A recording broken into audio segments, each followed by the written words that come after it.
Story of Nuh or Noah alayhi salam. After the death of Prophet Idris alayhi salam, most humans began to worship statues as gods. They believed that these gods will protect them from evil and provide for all their needs. They called their idols names such as Wadan, Suwa'an, Yaguza, Ya'uga, and Nasran.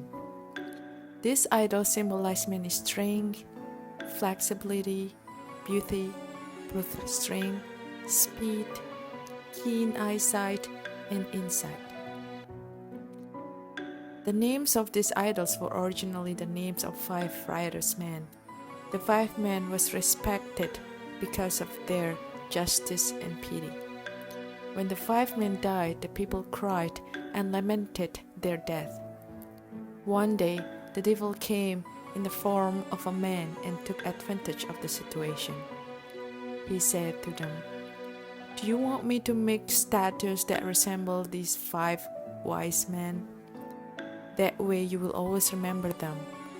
Pursued by the devil's word, mankind fell for Satan's dirty trick. The people agreed. They were very happy because they could always remember these pious people and be more active in worship. Year after year, generation after generation, people who used to commemorate the piety of these 5 wise men forgot what they represented. They end up worshipping the statue as idols and turned away from Allah subhanahu wa ta'ala.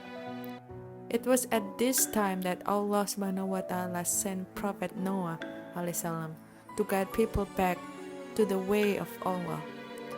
Fear Allah and do what Allah commands. Don't you understand that it's Allah who created the whole world? Prophet Noah shouted to everyone. But the people did not listen and continued to worship idols. They said Noah was just talking. They threatened him that they would stone him if he didn't stop preaching. Noah continued his preaching for many years, although his followers were few. The dissenters harassed the Prophet and his followers. The Prophet said, "I'm worried about you. Allah subhanahu wa ta'ala will punish you one day." The pressure and threat from the disbelievers became more and more intense. Prophet Noah alayhi salam felt disappointed in mankind.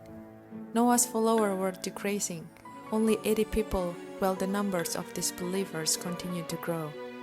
Then came a revelation from Allah that made Noah realize that no one is able to provide a guidance except Allah Himself. Allah subhanahu wa ta'ala gives guidance to the people who deems worthy.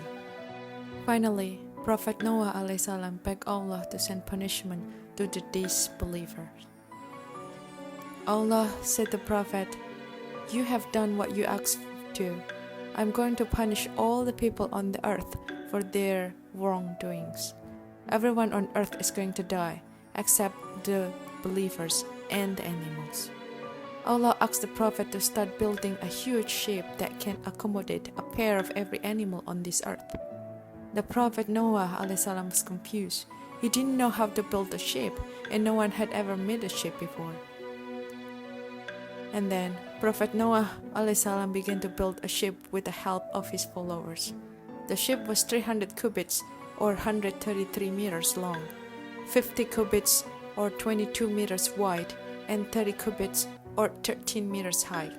This ship had 3 different sections. The first one for birds, the second part was for human, and the third part was for animal. The Prophet Noah alayhi salam chose the mountains far from the city or the sea as the place to build the ship. They began to cut down trees and made planks of wood. Then they began to build the ship with guidance from Allah through the angels of Gabriel. Noah and his followers worked very, very hard every day, every night to build the ship. When the disbelievers saw the Prophet building a ship on the top of the mountain, they started making fun of him. "You're such an old fool," they said. "Why would you possibly need a ship so huge?" The others said, "And how are you going to take it to the sea?" "You will come to know very soon," replied the Prophet. The people didn't know why the prophet was building the ship, and they thought that the prophet had lost his mind. The prophet and his followers worked hard for years until the ship was finally ready. After the ship had been built, Prophet Noah ﷺ sat and waited for Allah's command. Allah subhanahu wa ta'ala revealed to him that when water miraculously gushed out of the well in Noah's house, that was the signal for the flood to begin, and the signal for Noah to act.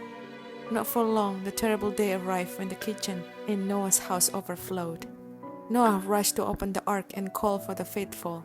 He also brought pairs, male and female, of every kind of animal, bird, and insect. Seeing Prophet Noah bring the creatures into the ark, the people burst out laughing. Noah must be crazy. What will he do with those animals? The prophet ignored them and asked the believers to board the ship immediately. Everyone obeyed except Noah's wife, Waliga, and one of his sons named Canaan, who did not want to believe in Allah. Canaan preferred to follow the invitation of his mother, who had belonged to the disbelievers. Canaan said, "I will save myself from the water." Meanwhile, the water level was rising rapidly, so the prophet ran to get onto the ship. Dark storm clouds gathered, followed by lightning and thunder. Heavy rain began to fall from the sky, and water began to gush from the ground. Great floods began to rise. The earth crust moved, and the seabed began to rise, causing water to flood the dry land. At the moment the people realized what the prophet had said was true, they ran towards the mountain to save themselves, but a huge wave hit them, killing all the disbelievers. The rain continued for 40 days and 40 nights, and the whole earth was covered with water. Noah's ship had sailed for about 150 days without a sight of dry land.